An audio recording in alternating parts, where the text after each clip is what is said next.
Hello and a very warm welcome to all our viewers in Nigeria and across the world to Global TV News Cycle live in Nigeria's capital, Abuja. I'm Uyi Agumofwebe. President Bola Tinubu has departed Nigeria for the United States to attend the 78th United Nations General Assembly, UNGA. The presidency made the announcement in a statement on Sunday afternoon. This is President Tinubu's first UNGA meeting since he was sworn in as president in May.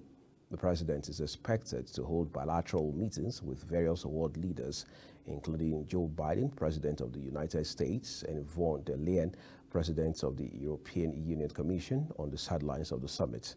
Ajuri Ngelale, the president's spokesperson, had also said his principal would meet with Brad Smith, global president of Microsoft, and Nick Clegg, head of global affairs for Meta Technologies. Ngelale said Tinubu's meeting with the duo would focus on strategies on how to improve Nigeria's digital transformation and leverage artificial intelligence, AI. And back home, President Bola Tinubu has appointed Jamila Bio Ibrahim as Minister of Youth. The president also appointed Ayodele Olawande to serve as Minister of State for Youth. Their nomination for the positions precedes their confirmation by the Senate. Ajuri Ngelale, special advisor to the president on media and publicity, announced the development in a statement on Sunday. The position of Minister of Youth became vacant after the president had redeployed Abubakar Momo to the Ministry of Niger Delta Development. Similarly, President Bola Tinubu has approved the nomination of Dr. Olayemi Michael Kadoso to serve as the new governor of the Central Bank of Nigeria, CBN, for a term of 5 years at the first instance, pending his confirmation by the Nigerian Senate.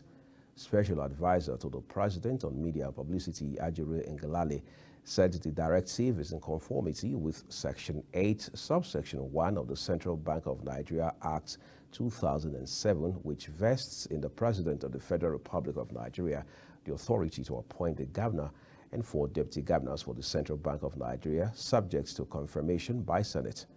Similarly, the president has approved the nomination of 4 new deputy governors of the Apex Bank for a term of 5 years at the first instance, pending their confirmation by the Nigerian Senate.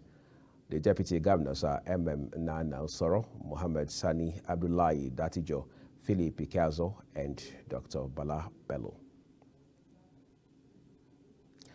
In a different development, Vice President Kashif Shettima has identified international cooperation as the most realistic path toward maximizing opportunities and resolving global challenges.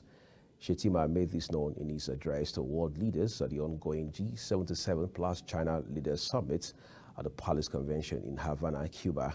Addressing an assembly of heads of state and government, UN Secretary General Antonio Guterres and delegates from over 100 countries in the global south, the Vice President emphasized the need to stay focused on leveraging cooperation and partnership for finding practical solutions to global challenges.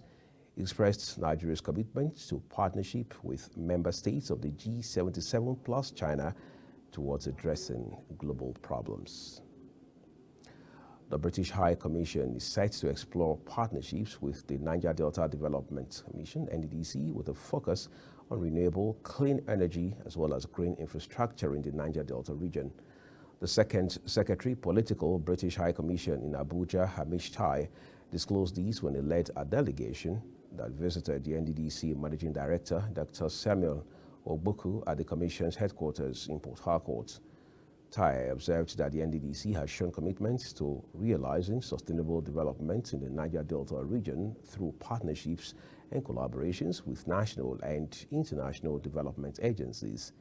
The NDDC Chief Executive Officer told the British delegation that the Commission had made public-private partnership, PPP, the core policy focus to drive the development of the region. Away from Nigeria now, the 57th training session for young African journalists has kicked off in Cairo, Egypt, with a call for professionalism and data reporting among journalists on the continent. The president of the Union of African Journalists, UAJ, Mahfouz Ansari, who declared the 57th training session open on Sunday at the National Radio and Television House of Egypt, called on young journalists to be vanguards of national unity while holding government accountable. The event, which was attended by the Secretary General of the Union of African Journalists, Dr. Zainab Abbas, and the first Vice President of the Supreme Council for Media Regulation, Saleh El Sali, served as an avenue for journalists from different countries to converge in Cairo and discuss key issues in journalism practice. The Secretary General of the Union of African Journalists, Dr. Samia Abbas, noted that the training was established in 1974 with the collaboration of other African unions.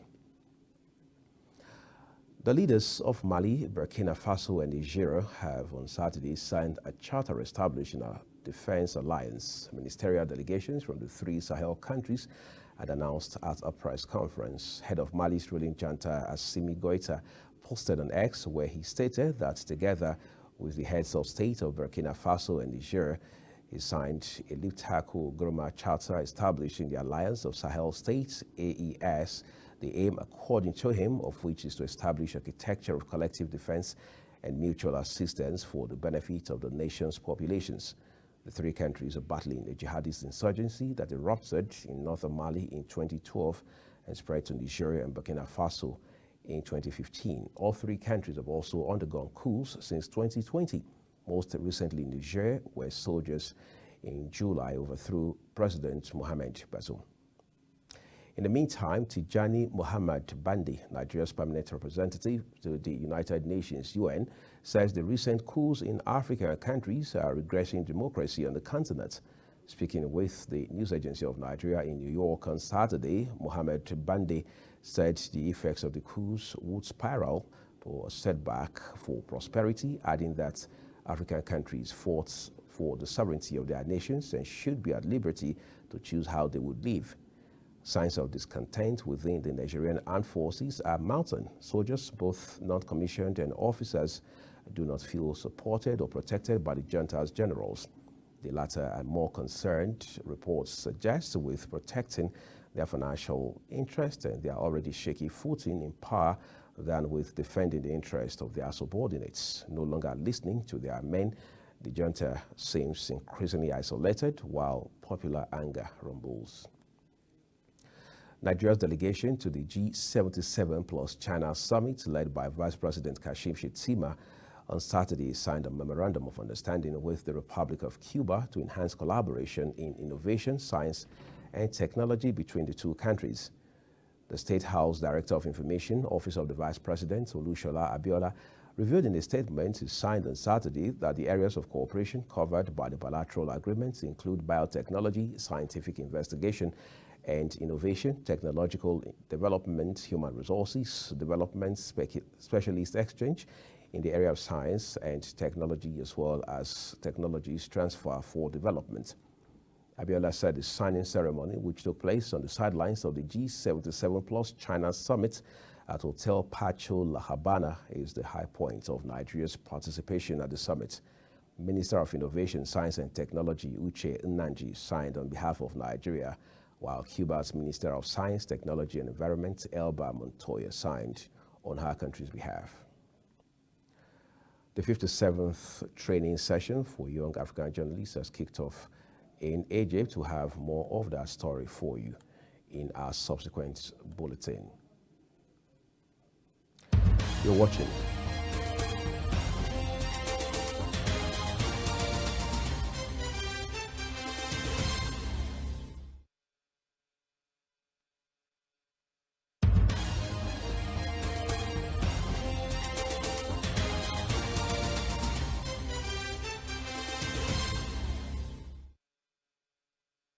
Let's take a look at business for you now. The Ministry of Solid Minerals has made efforts to attract investors to explore lithium deposits in the country. A statement by the ministry's Deputy Director of Information, Alaba Balogun, said on Friday at the exhibition booth of the Ministry of Solid Minerals at the Pan Pacific Hotel during the 21st Africa Down Under Conference in Perth, Australia. The statement disclosed that investors showed interest in the country's minerals. It further says, presenting a robust case for investment in the country's mining industry, Minister of Solid Minerals, Dele Alake, had highlighted plans to set up the Nigerian Solid Minerals Corporation as the interface between the global mining industry and Nigeria, adding that the laws permit investors to take profits out. The minister also assured investors of safety, reiterating that the government has given illegal miners 30 days to join cooperatives in addition to plans to deploy surveillance task force and mine police to combat criminals at the mines. Minister of Transport, Senator Saidu Alkali, has directed contractors handling the Kaduna-Kano rail line to review construction materials against vandalization. The minister gave the directive while inspecting the level of work on the project site in Makarfi local government area of Kaduna State.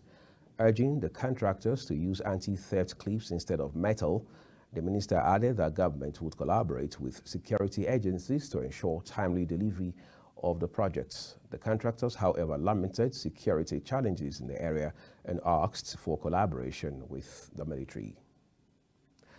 African Development Bank, AFDB President Dr. Akiwumi Adesina has called on Korean investors to seize untapped investment opportunities in Africa, especially in the energy and agricultural sectors. Adesina, in a statement on the bank's website, said the African continent could not be ignored by investors. At the business forum that was held during the 7th Korea-Africa Economic Cooperation Ministerial Conference in Korea's second largest city, Busan, Adesina highlighted the possibilities for Africa to become a leading market frontier, boasting enormous promise in agriculture and renewable energy sources. The bank chief assured the Korean investors that Africa is not as risky as reported, adding that it is a continent of opportunities waiting to be tapped. A look at sports now. Amidst the ongoing controversy surrounding the exclusion of Nigerian match officials from AFCON 2023 duties, Senator John Eno, Minister of Sports Development, has expressed the need for an immediate meeting with the Nigerian Premier Football League and PFL club owners and referees. The minister has personally requested to engage with the stakeholders before the upcoming Elite League season kicks off, aiming to convey official communication. It will be recalled that the Confederation of African Football, CAF, had listed 85 referees of various departments ahead of the AFCON. However, no referee from Nigeria was selected amongst those shortlisted for the course, signaling a possible absence of the country's match officials at the Nations Cup next year. Away from Nigeria now, Samuel Chukwueze came off the bench but could not make a definite impact as AC Milan were trashed by their city rivals Inter at the San Siro on Saturday. Goals from Marcus Thuram, Henrik Mkhitaryan, David Fratesi and Hakan Calhanoglu sealed Inter's 5-1 win over Milan in an emphatic performance. Mkhitaryan opened the scoring side 5 minutes after Marcus Thuram outmuscled Milan's Theo before crossing the ball into the box, reaching DeMarco at the far post, who in turn feasts across the face of the goal for the Armenian to send their goal up. Thuram scored his own goal in the 38th minute. A low cross from Denzel Dumfries sent Thuram out wide, but the Frenchman ran after the ball. A placed well-cushioned shot into the top right corner of the goal. Samuel Chukwueze came on in the 55th minute and aided Milan as Rafael Leao put one back for them 15 minutes into the second half. A through ball from the Olivier Giroud sent the Portuguese Leon on goal as he sent the ball into the back of the goal in a bid to start a comeback for the Rossoneri.